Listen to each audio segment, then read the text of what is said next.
Yeah, opening statement, just, great team effort on Saturday, awesome environment, good football team. Really appreciated and enjoyed the support of the Bobcat fans, and it was awesome to be in a place where there's so much passion for a game, and I thought it was a game that it wasn't a perfect performance by us by any stretch of the imagination. I think we did the little things that we had to do. We converted first downs, we held on to the football, and we forced them to earn what they got, with the exception of the explosive play on their first offensive possession. And so very pleased with that. Can't say enough about the staff and the job that they did preparing these kids and the fight that our young men showed. And so I think it's something that we can certainly build on. But as I said, post-game, the reality is I think we all know we have a lot of work to do, and the one thing that we can't do is allow one game to cloud the vision of what we need to do moving forward to improve. And that's where my sole focus is now, is what are the next steps in terms of making sure these young men finish really well in the classroom, making sure that our seniors finish what they need to do to move forward with their lives, planning for our off-season program and spring ball, staff development, doing our self-scout, really examining where we're at as a program, and changing the things that we need to change to be better. And so that's kind of my focus right now, and we had a staff meeting at 9 this morning, and that was a large part of what we talked about. And then we've also obviously got a heavy recruiting time coming up on pretty soon. We've got an opportunity to maybe get a couple of mid-year guys in. We've got a mid-year recruiting weekend, the 9th, 10th, and 11th of December. And then we've got a dead period until after the AFCA convention, and then it's kind of the home stretch. It's kind of a sprint to the finish at this level. You basically get 3 weeks to wrap it up. And so the good news is I think we've done a really nice job, Coach Petrie and the other assistant coaches, in formulating a very good plan, identifying guys early, getting commitments. We do not have a large senior class, and so I think that helps us in terms of being able to be very disciplined in some of the decisions that we need to make to improve. And I'm excited about this next step. And lastly, is I'm very appreciative of these seniors that are leading our program between the white lines, but I know they're going to be Bobcats forever, and they're a great group of young men. And I think from the outside looking in, you probably don't fully appreciate some of the things that they do in a transition to help things out. And I think those guys were guys that were, very positive voices for what we were trying to accomplish within the locker room, and certainly were great examples, not just between the white lines, but you're talking about a guy like Will Krolik, who's already got his degree and working on a master's, and JP and Chad, who are graduating in December with mechanical engineering degrees, and Gunnar, who's going to have a business degree in the spring. And so there's just a really good group of young men who I think laid a foundation for us to build on. It's really just, I think, one of the really important things that we have to do is continue to develop the culture of toughness. And a big part of that is how we train. And so from a specific standpoint in our training, I think we have got to develop better lower body strength. I think that's one of the things that just stood out to me very clearly, usually midway through the third quarter of games, when we start kind of getting fatigued and we're missing tackles, we're not finishing plays, especially at or near the quarterback, not being able to break tackles or extend plays at times. And I think a lot of that has to do with lower body flexibility and lower body strength. And so that's going to be a huge point of emphasis for our program in the offseason. But I also think it's about really examining everything that we're doing, streamlining and refining our package in all three phases, and having a good plan for how we're going to teach these guys that system, starting in our off-season program, because we do have, we have the ability to be around these guys, not just within training, but to have some one-on-one time with them here and there, and really do a good job of developing our teaching model so that we can just clean it up. I think sometimes, especially when you go through a transition like we did at quarterback about week 4 or 5, you start to, okay, well, we're going to put this in and we're going to call it this. Well, now we can go, okay, this is a part of our package, and these are the plays and how they build on it, and our communication, everything that we do. And so, just really doing a great job of examining every aspect of our program, from how the nutritional aspect of it, what we're doing in study hall and our academic preparation. Is it all exactly how we need it? And it never is. And so you've always got to be inspecting what you expect as a head coach. I think it's very important to have your pulse on the locker room and what those guys are thinking and feeling, but also have a plan for this is specifically what we're trying to accomplish. And I think for us, from a football standpoint and a physical development standpoint, I think it's really there's two kind of groups that we're going to have. One is mass and explosive, and mass and power, and the other one's going to be explosive power and speed. and try to divide those guys up and have a very specific plan for how we're going to develop those guys in those areas.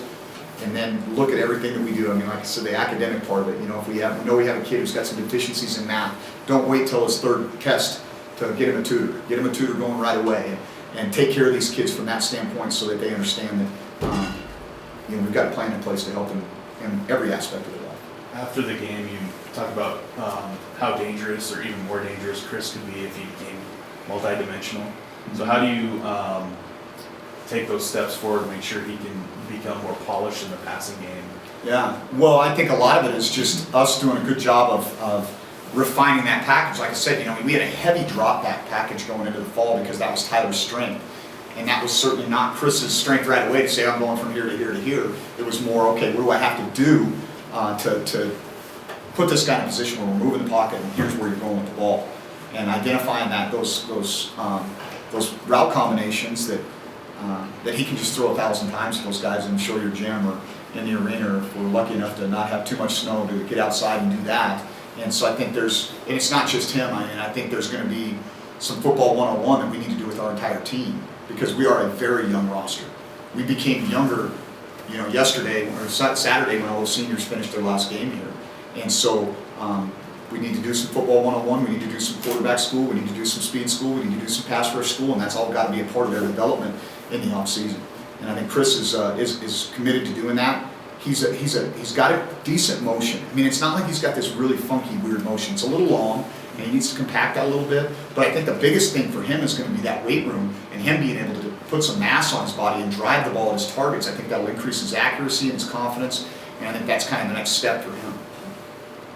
You said when you first took over that you expect some attrition just as you establish your culture. Is the coming weeks, do you expect that there will be another wave of that sort of? Yeah, I kind of do. I think that'll happen a little bit. I think there's, you know, you go through that initial phase and it's pretty easy. The guys that maybe weren't 100% in it and didn't necessarily had doubts about whether they wanted to be here easy, or, you know, right away, it was pretty easy to see that. And then there's some guys that are still on the fence and they're compliant and they're hanging in there, but they go through a season and maybe the playing time wasn't what they want, maybe the environment didn't turn out to be exactly what they thought it was going to be, and so I think that's a natural progression. I think it takes probably 18 to 24 months to fully kind of ingrain the culture and the system in any place, and some of that attrition is a part of that process. How active a role do you take in recruiting? How often are you in schools and living rooms?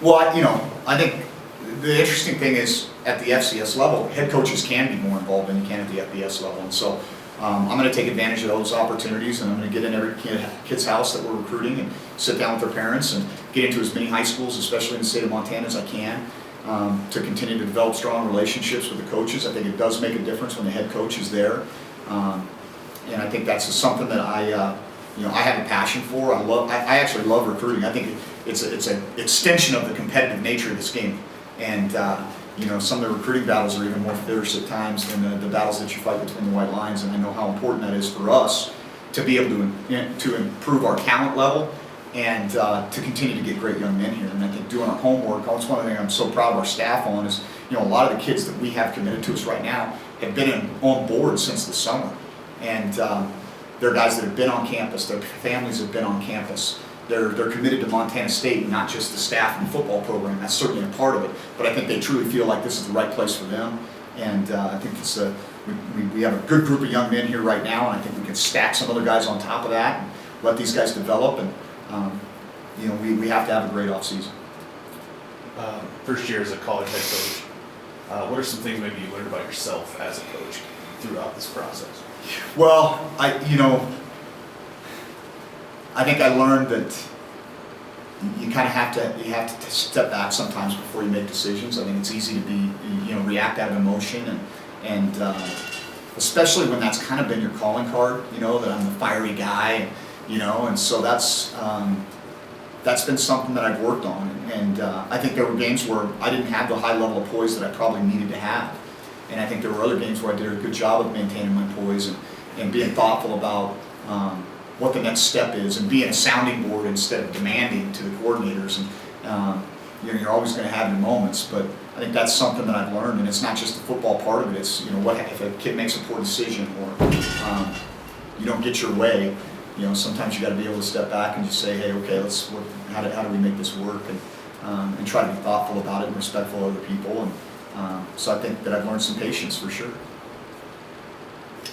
How many guys, or when you try to get the medical redshirt, Shiloh and maybe?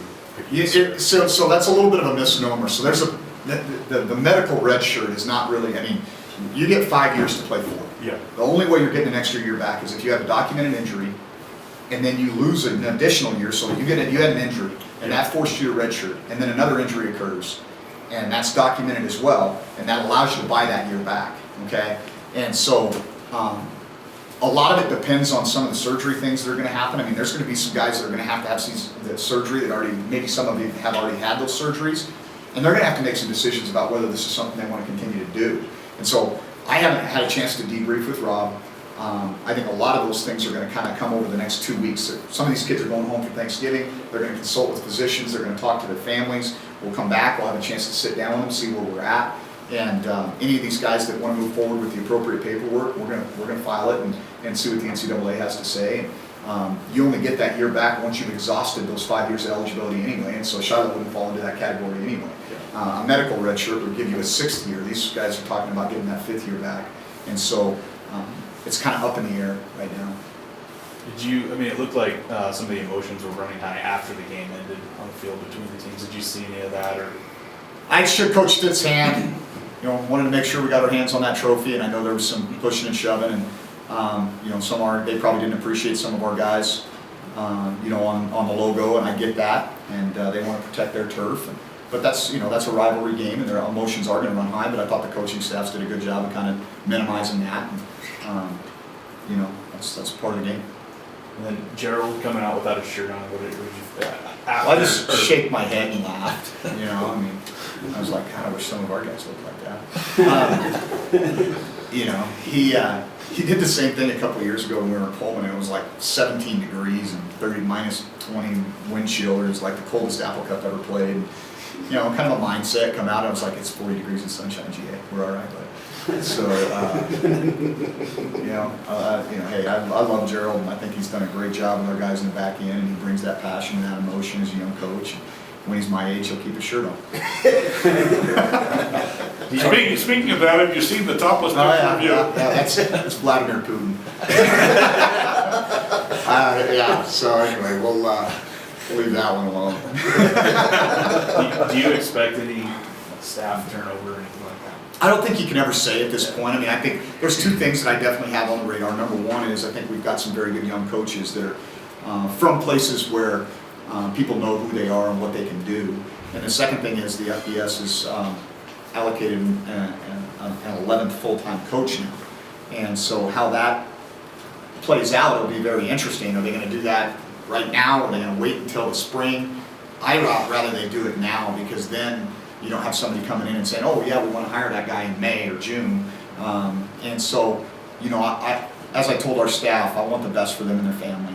And if they've got an opportunity that's going to benefit them moving forward in their career or financially, I'm going to be supportive of that. But I also hope that they recognize that we've got something pretty cool here. And I think we've got a great group of men that are of like mind. And hopefully they like this as a place to live and work. And we can make it as good as possible for them moving forward. But I think that's the nature of the game at this level, is that you're going to have some attrition. And, you just have to have some good guys in mind to step in. And as I would tell any coach, I want to hire the best guys. And if that best guy means he's only going to be here for 10 months, if he can help your program move forward in those 10 months, then it's the right hire. And you don't hire guys based on how long you think they're going to be somewhere. I think you hire guys based on their ability to coach and help your program move forward. After having some time to reflect, what was it like being on the field for that game and experiencing that rivalry in that environment? It was awesome. It was a great environment. It was I was just really pleased with the way our kids played. Stuck to the script, didn't deviate, didn't flinch, missed some opportunities, and didn't back down. And so it was more about that, seeing the culmination of some frustrations throughout the course of the year that kind of came to a head with a really special win to send these seniors out in a positive way and to provide some momentum for us. I getting some advice from different people on it. What were your expectations Like, did it kind of match your expectations? I thought it was better than I thought it was going to be. You know, I thought it was. I thought it was. It was a big time ball game. You know, and I think that's one of the really cool things about having an opportunity to compete in football with Montana State or Montana is this rivalry, and it was definitely a special deal. You know, looking forward to many more. That's good. Great, thanks, David.